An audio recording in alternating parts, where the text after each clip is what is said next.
Tingkat alert untuk pandemi COVID-19 di Indonesia belumlah reda.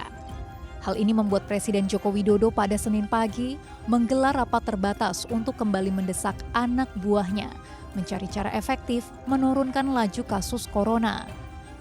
Pasalnya meski budaya hidup new normal sudah terus didengungkan seiring dengan dimulainya kembali aktivitas ekonomi. Namun tak dapat disangkal, kasus corona yang terdeteksi justru kian melonjak di atas 1.000 kasus baru per hari. Hal ini menyebabkan Jokowi pun bertitah untuk menggencarkan tes dan pelacakan warga terinfeksi corona. Concern kita untuk memasifkan 3T, testing, tracing, dan treatment dengan prioritas, saya minta ini diberikan prioritas khusus untuk yang testing, tracing, dan treatment ini di 8 provinsi, yaitu Jatim, DKI Jakarta, Jabar, Sulsel, Jateng, Sumut, dan Papua. Provinsi yang dimaksud Jokowi meliputi Jawa Timur, DKI Jakarta, Jawa Barat, Sulawesi Selatan, Jawa Tengah, Sumatera Utara, dan Papua, yang merupakan zona rentan penyebaran kasus COVID-19 secara masif. Dalam peta yang dirilis oleh tim gugus tugas COVID-19, daerah ini masuk dalam kawasan oranye hingga merah. Ibu kota pun tak luput dari kerentanan membludaknya kasus COVID-19.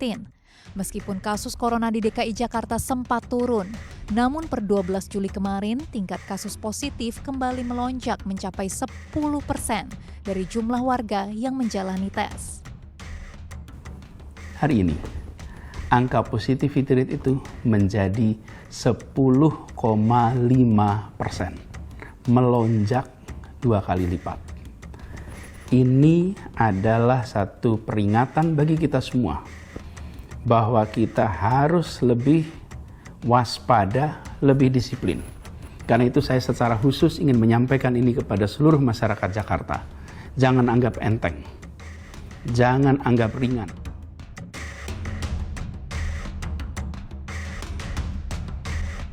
Ancaman kesehatan yang ditimbulkan pandemi corona semakin nyata seiring dengan dilonggarkannya pembatasan sosial berskala besar. Berapa banyak jiwa lagi yang akan jadi korban? Tak ada yang bisa menerka. Meski begitu, pemerintah bersikukuh tidak akan ada penerapan lockdown akibat pandemi ini. Tidak ada penutupan, ya.